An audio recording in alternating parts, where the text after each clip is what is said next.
서울에 있는 건물 중에 인상적인 건물이 있었어요? 이 파란색을 보니까 갑자기 대비되는 색이 빨간색?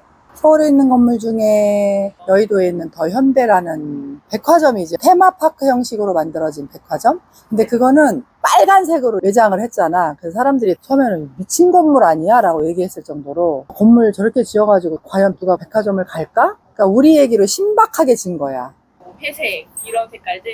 그렇지. 우리나라 건물들은 대부분 보면 야쿠르트색, 콘크리트색, 그 색들이 다 어둡잖아. 나는 이런 것들이 늘 안타까웠거든? 근데 여의도에 갔을 때 그 빨간색 외장을 보면서 야, 이거 어느 건축가인지 되게 신박하다 이 생각을 했어. 리처드 로저스라는 세계적인 건축가가 진 거야. 모든 사람들이 건물 다 망하고 안 될 거다, 왜 저렇게 짓느냐, 처음에 부정이 엄청 많았어. 근데 거기서 생각했던 건 뭐냐면 온라인에 없는 쇼핑몰, 다른 백화점이 없는 쇼핑몰의 어떤 차별화를 두고 만들겠다 하는 그 야심찬 생각을 갖고 있었던 거지, 기업에서는. 그리고 대부분 우리나라 건물들, 멋있게 지어진 건물들 보면 다 외국 건축가들이 많이 들어오잖아. 나 그것도 좀 아쉽더라고. 근데 요즘엔 건물 자체가 신박한 색깔들이 조금씩 들어오고 있거든. 오늘 왜 여의도 현대건물을 얘기를 하냐면, 내가 만드는 현장도 모듈주택 만드시는 분한테 장난기가 많고 신박한 색깔로 만들어주세요 그랬더니 그게 우리나라에서는 안 나온다는 거야. 자재 색깔이. 그렇지. 자재 색깔 자체가 아예 안 나오는데 색을 덧입혀야 된다라는 거지. 근데 덧입히면 바닷가는 짠기가 있잖아. 그러니까 약간 색상이 변색이 될 수가 있대. 그러면 자기에 대한 신뢰가 떨어지기 때문에 어떻게 해야 될까요? 그렇게 얘기를 하더라고. 그래서 내가 아유, 돈 벌어서 또 바꾸면 되죠. 외장 바꾸면 되니까 걱정하지 마시고 제가 해달라는 대로 해주세요 이랬어. 그랬더니 해외에다가 주문을 넣었대. 모듈주택 사장님하고 얘기를 하면서 자기도 생각하지 못했던 그런 생각을 내가 의견을 준 거 아니야. 그러니까 대표님은 그런 생각을 어떻게 하시냐는 거야. 그래서 저는 어릴 때부터 부동산업을 하면서 모든 걸 다 부동산하고 연관해서 본다. 그러면서 더 현대 얘기를 한 거야. 혹시 대표님 여의도에 더 현대 백화점 보셨어요? 네, 그랬더니 그냥 가서 보긴 했는데 자세히는 안 봤대. 그냥 지나가 보니까 빨간색으로 이렇게 해놓은 걸 얼핏 보긴 했다고 하더라고. 그래서 오늘 당장 인터넷이라도 뒤지든 아니면 현장 가서 보고 오시라고 이렇게 통화를 했는데, 그러니까 이런 건물 색깔들을 보면 빨간색 같은 경우는 우리나라에 궁궐 있잖아. 경복궁이나 창경궁, 덕수궁 이런 데 가서 이제 한번 봐봐. 아니면 우리의 옛 기와의 모습을 보거나 기둥 자체가 다 붉은 자주색이야. 건축사가 그런 붉은색을 따서 외장을 더 현대에 접목시켰다는 거지. 그러니까 우리 한국의 전통 방식을 넣은 건데 오히려 한국 사람들은 그거에 대한 부정적인 얘기와 미친 거 아니야? 라고 얘기할 정도로 그런 시선으로 많이 바라봤다. 한국 국민들이. 그럼에도 불구하고 그 주변에 관광으로도 많이 오고 백화점을 보러, 또 우리나라 사람들 젊은이들이 그 안에서 완전히 놀거리 먹거리 이런 것들이 다 지금 엄청나거든. 팝업 스토어도 많이 만들어지고 디자이너 브랜드들도 많이 들어오고 이러면서 완전히 하나의 놀이 공간이 된 거야. 그러니까 백화점 안에가 그냥 테마 공원이 된 거지. 대전으로 얘기하면은 대전의 신세계백화점, 신세계백화점을 가보면은 바로 앞에 갑천이라는 천이 있어. 옛날에는 백화점 창밖에 보이면 안 된다는 생각을 갖고 있었어요. 그러니까 오로지 쇼핑 동선을 안에서만, 밖에 거에 대한 관심도를 끊어내고 그 안에서만 모든 돈을 쓰게끔 만들려고 하는 그런 건축이었다가 지금은 이렇게 건축의 형태도 바뀌는 것 같아. 부동산적으로 바라보면 물이 있는 쪽에 땅을 기업이 매입해서 호수를 보면서, 천을 보면서 커피를 마시는, 왜 여기에다가 이걸 했을까라고 생각을 했을 때, 이렇게 새로운 세상에서 새롭게 뭔가를 구축해 나가지 않으면 기업도 살아남기가 힘든 거야.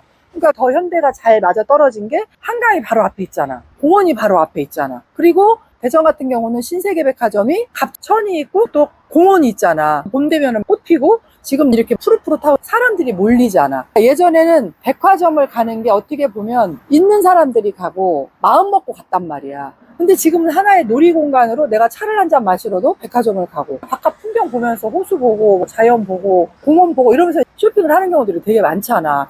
그런 거를 봤을 때 이 리처드 로저스라는 이 건축가는 앞을 내다본 거지. 우리 현장에도 바닷가 앞에 개발을 하면서 내가 모델하우스도 빨간색, 노란색, 파란색의 원색의 기법을 썼잖아. 나는 그때 그 원색의 기법을 썼던 게, 빨간색은 떠오르는 태양이나 지는 노을을 생각을 했었던 거고, 파란색은 하늘하고 바다를 연상한 거야. 그리고 노란색은 우리 회사가 골든이었기 때문에 황금 이런 거에 맞춰서 둘을 축적해보자라는 그런 생각을 가지고 그걸 넣은 거야. 근데 그 당시에는 이렇게 무슨 색깔을 넣어주세요 이렇게 한 게 아니야. 그냥 내가 단순하게 이 색을 맞춰서 주문을 한 거지. 빨간색 컨테이너 박스, 노란색 컨테이너 박스, 또 파란색 컨테이너 박스가 우리 현장 가면 그렇게 되어 있잖아. 이게 무슨 어떤 도물적인 감각이 있었나? 이 생각이 드는 거지. 그래서 더 현대라는 건축물을 보면서 어떻게 보면 하나의 재미, 놀이공간, 쇼핑공간, 먹거리 공간 이런 것들로 모든 사람들이 그 안에서 수다를 떨고 문득 여유가 생겨서 아래를 내다보면 하나하나의 공간이 너무 다 예쁜 거야. 근데 또 나는 거기서 뭘 느꼈냐면, 우리 현장도 이런 쇼핑몰을 충분히 만들 수 있고, 그 쇼핑몰을 만들면서 커피숍을 만들 수 있고, 거기에 따른 숙박시설을 만들 수 있고, 이런 모든 걸 할 수 있잖아. 내가 이 업을 하면서 흥분이 되는 거는 부동산하고 다 연관지어서 생각할 수밖에 없는 게, 그러니까 백화점을 가서 쇼핑을 할 때도 마찬가지고, 이 의류 업체는 왜 여기에 들어왔을까? 이 커피숍은 왜 여기에 입점을 했을까? 이런 생각들을 할 때 다 그걸 우리 현장하고 연관시켜서 할 수 있다는 게 난 너무 행복한 거야.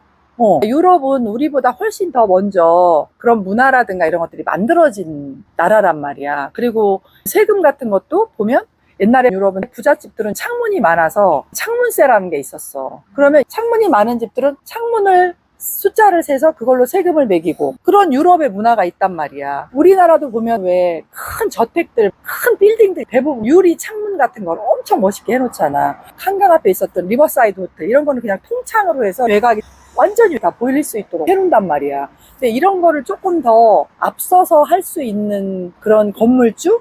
그런 꼬마 빌딩을 갖는 사람들, 또 우리 현장에 지금 투자하고 있는 투자자들, 이런 사람들이 이렇게 돌아다니면서 백화점을 다니든 시내 투어를 하든 아니면 커피숍에 앉아서 이런 색감을 보든 이런 것들을 다 그렇게 접목해서 하나의 어떤 창의력이 나왔으면 좋겠다. 그래서 오늘 제 영상을 보는 사람들은 내가 투자해서 뭔가 꼬마 건물을 짓고 꼬마 주택을 짓고 모듈 주택을 놓을 때 기존에 있던 틀을 갖다 놓는 게 아니고 얼마든지 이렇게 나처럼 주문해서 재밌게 장난기 많고 이상한 건물로 이상한 색감으로 만들어 주세요 라고 요구할 수 있는 시대인 거야.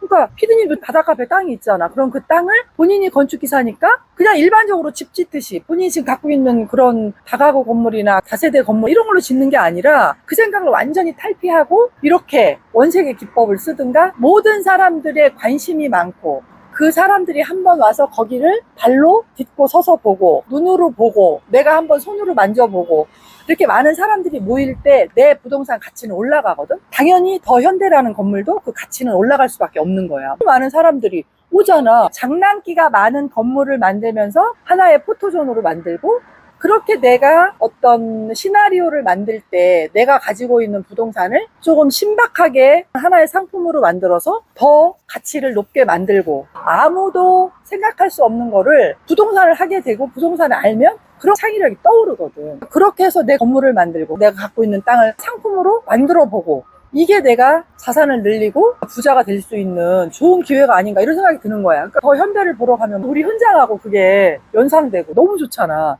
현장에 완전히 하나의 새로운 포토존이 만들어지고 또 우리가 만들어지는 땅들이 관광지구잖아. 그러니까 또 백화점에서 누리지 못하는 한강에서 누릴 수 없는 바다에서 누릴 수 있는 하나의 관광 상품과 사람들의 재미와 힐링 공간으로 만들 수 있고 우리 자주 가서 알지만 요새는 밥 먹으러 가는 레스토랑도 보면 한쪽에 주얼리도 팔고 옷도 팔고 이런 토탈샵들이 되게 많잖아. 그럼 바다에도 충분히 내가 4층 높이의 건물 져서 한 층은 음식점 하고 그 다음 층은 내가 그런 토탈샵을 할 수도 있고 마지막 층은 내가 또 임대 수익으로 할 수 있고 이렇게 얼마든지 할 수가 있잖아. 그러니까 그런 땅을 찾아내는 게 정보고 또 그런 건축물을 신박하게 만들어서 해보는 게 내가 자산을 늘리는데 얼마나 재밌는 일이냐 이게. 그렇지 않을까? 난 그런 생각이 들거든. 나는 막 부동산 얘기를 하면 심장이 막 벌렁벌렁 이렇게 뛰어. 지금도 이렇게 오래 했는데도 불구하고. 그러니까 요즘 불인이들 보면 뭔가 이렇게 투자해놓고 두려워하잖아. 무서워하고. 그런 사람들한테 차별화된 브리핑을 해주고 신뢰를 얻고 또 우리가 시행사니까 시행 물건 보여주면서 이렇게 건축 한번 해봐라. 이게 꼬마 건물이고 꼬마 빌딩이다. 그렇잖아. 땅에다 건축물 갖다 놓으면 그게 꼬마 건물이고 꼬마 빌딩이야. 거기에